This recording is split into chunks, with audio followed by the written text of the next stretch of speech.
What is going on, guys? My name is AK back in with another YouTube video. Now in today's video we're talking about S&D strats for Standoff. So if you don't know, Standoff has been moved into the competitive rotation. It's replaced Checkmate S&D, which has now been taken out, you know, with the bomb sites being sort of heavily favoured and unfavoured. So that game didn't really work too well for S&D, so that actually has been taken out of the rotation and Standoff has been moved in. So there's a lot of pro teams that are already starting to like this. You know, we've seen Seattle play it against LA Thieves just yesterday, and LA Thieves were really strong on that. And also we saw Empire and London play it. Again, Empire really strong on that map. So definitely a lot of good gameplays that we can take, look at the strats, and then I'll be explaining some of them in today's video. So hopefully you guys are going to find this one useful. If you do, be sure to drop a like, and let's jump straight into it. So for this video, we're going to be using TAC maps. If you don't know, TAC maps is like a free draw software where you can move the characters around and you can choose what maps you want to do it on. So if you've seen my videos for a while, you'll know about this. But if you don't, you can get it on the Windows Store if you want to grab it for yourself. But in today's video, we're breaking down 2 offense and 2 defense strats that I've seen from the current CDL gameplay so far that I think are the best ones to share with you and I think are really going to help you improve at S&D. So let's jump straight into one of our defense strats. So this is one that I actually saw work quite successfully, and that is a 2 stack towards the A site. So you send 2 players towards A. I think from the actual gameplay, 1 went inside this small sort of square area by the A bomb, and 1 sort of sat outside, although you do see quite a lot of players sort of sit either corner of there. That does also work quite well. You send 1 player into the kebab shop, and essentially their job is to watch the B bomb site, sort of the push maybe from either through the brown or just straight up from mid. But also what they can do is they can watch the cross across the front of the mid. So hopefully give a little bit more information and some sort of preemptive warning to anything that pushes towards the 2 people at the A site.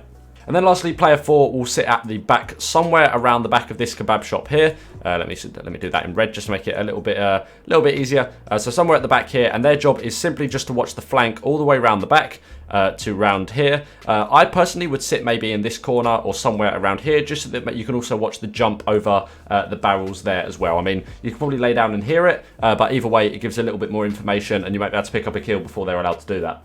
So this is the base defense strat. This is sort of what the opening for the round would look like. Of course, as players die and trades happen, then of course you have to adapt the setup. But this is generally quite a good setup. You know, you've got that sort of 2-2 split that you see quite a lot on quite a lot of maps. And this was quite a common strat. I think one of the more common defense strats that we actually saw out of teams that have played Standoff so far. So it's definitely a good one. Does allow for defense towards both bomb sites, and of course if it's a B bomb site hit, then what you can do is you can send these players to wrap either through mid.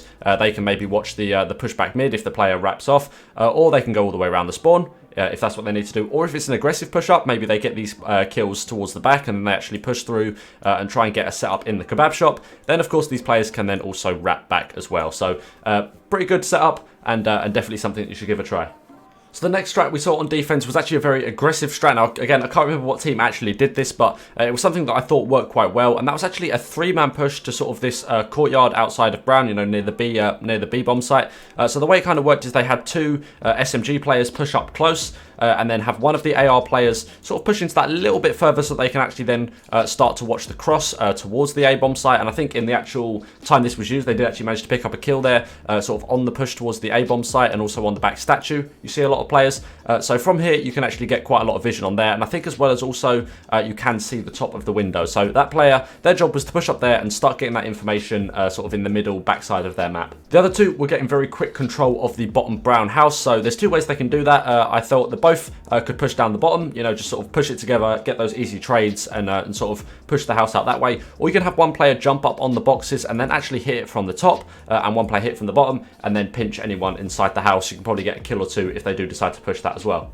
Now the job of the last player was actually to sit on the back grandma's ledge, you know, the ledge outside the house, and their job was to, again, get information on the push-up mid. They get there before these players get to the courtyard, so they can play the information there, and also get any eyes on the A-bomb site. If anything crosses, they can actually, from the ledge, start to see a little bit over towards the A-bomb site, so they can play the information there as well. Now it's actually a really good position here because if nothing gets seen towards A, what this player can do is they can then wrap inside the grandma's house and then go to the back window and watch the flank that you might expect people to have hit all the way through here towards the back kebab shop. And so from that window they can sit at the back and pick up a couple of kills there if they haven't seen anything push towards A in maybe the first 15 seconds or so. Now, chances are, if they are going to be doing that, sort of are hitting towards the B-bomb site, these two players will see something in bottom brown. You know, they might take a gunfight or two in there. So maybe if they do challenge a gunfight in there, then this player can expect that perhaps it is a B-bomb push, because commit towards the A-bomb site will probably mean most of the players go towards A. So definitely something that you can communicate with your team there and watch out for that. This very quick control of the bottom house is also quite useful, as you can get control of the top of the house, and that can allow you to watch anything over towards the A-bomb site, if there is an A-bomb site, as well as also a wrap around the back of the spawn here. They can push around, maybe clear out the top of the window, or clear out the statue as well, because that's quite a common spot for people to get A down, and then sit towards this back side of the map here, which again, if you've got that wrap around the back, that map pressure, you can actually flank and pick up the kills there. So definitely a good strategy to try. A bit more aggressive, but if you trust that you can win your gunfights, give this one a go. Now, the next strat is another one that you're going to have to win your gunfights if you want to play this one, but otherwise it's a very good one to get lots of map pressure quite quickly. Now, the way this one works, from what we saw, was one player would push towards the bottom brown house, you know, from the door off spawn. They would sort of wrap towards there. You'd have one player sit somewhere near the back of the spawn, maybe on the back bus, but all their job really to do is watch the push around this side, sort of towards the spawn. So maybe they sit in the P2 building. Either way, their job is to sit at the back, make sure that this player can't get flanked. And then the other two play towards the A-bomb site. Now, we saw quite often one person sit on the statue or maybe on the tank, because that gives a nice bit of cover from both the mid side and the grandma's ledge all the way through here, as well as from the A-bomb site as well. You will quite often expect to see people push up onto that A-bomb site, so you can normally expect there to be a person or two there. And then the last person would go to the top windows, and their job, similar to the people over at Grandma's, is just to get that map control. These want to be your AR players, so they'll watch over that, and you get the map pressure from that as well. Now, the setup doesn't necessarily commit to a bomb site. It's more something that you're going to want to play for picks while doing this, either from the flank or getting aggressive in the bottom house and actually picking up a kill or two in there. We saw Shotzi do that quite a few times, so definitely locking down that house is important for that player number 3 here. But really, you want to get picks from this, or certainly play the information, and then based on the information that you get from this strategy, decide on maybe if these two players wrap towards the A-bomb site. Sorry, let me put that in blue. If these two players wrap towards the A-bomb site, or maybe they wrap back round and push the back alley and assist towards the B-bomb site. Either way, that's going to be have to something you decide in game, but the initial strategy doesn't limit you to one bomb site. So definitely a good way to play for information or picks. Definitely a good sort of safe way to play an offense round. Again, provided you can get your kills, because you do have some players that are a little bit on their own, most notably that player 3 there in the bottom brown house. If he walks into 2 or 3 players, chances are he probably isn't going to be getting many kills, maybe 1 at most, unless you are a lot better than the people that you're playing against.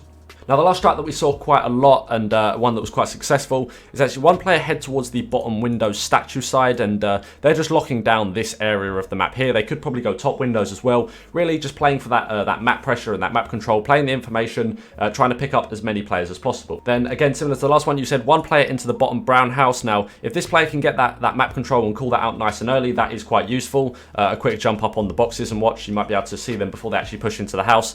But this player is just getting control of the bottom and the top house to help towards a B-bomb site plant, because that is where the strategy sort of takes place. The last two players then hit round the back and try and flank round to the back kebab shop, and their job is to clear that out. Now, quite often there will be one player set up somewhere in the back here, and from when we saw this was classic. He actually managed to get a 2-piece on the 2 players that push round, so be careful. You do want to make sure that you can actually get the trade and you're not just throwing away 2 lives, but normally you're not going to see more than one person sitting in the back alley, because again, it is watching a flank, so no team really is going to dedicate more than one player to watching a flank, unless they really expect a flank to happen, which if you're very quick about it off the start, they're probably not going to expect that straight away. So normally you should be able to pick up this kill, certainly either as a trade, or maybe it's just getting a straight kill with 2 players. And then from here, you've got control, or should have control near the B-bomb site.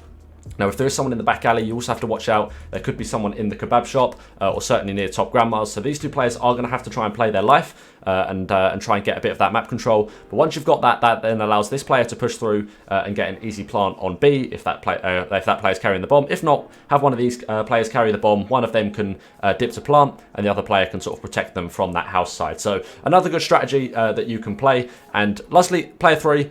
If there is an A push, if the defending team commit a lot to A, and then they start to wrap around mid, this player then can get the information or maybe some kills watching them flank. So again, you've got that sort of map control. That'll be your main AR that you send up there, and they can watch over, and hopefully they can get a few kills as well.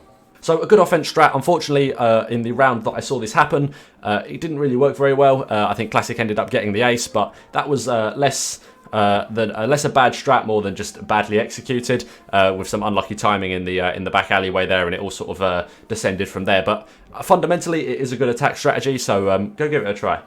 But that is about it for my offense and defense strats on Standoff. Of course, there are more, but I didn't want to cover too many in today's video. We've got just 2 offense and 2 defense. Hopefully you guys like these. Be sure to share them with your team, ask them what they think, and I mean, they can always be modified. You know, if you want to change things here, change things there, sort of swap things around with players, maybe you send a sub where I said you'd have an AR, whatever, you know, give it a try, find out what works for you, and stick to it. But I really hope you guys have enjoyed this one. If you did, be sure to drop a like, and I'll see you in the next one. Have a good one.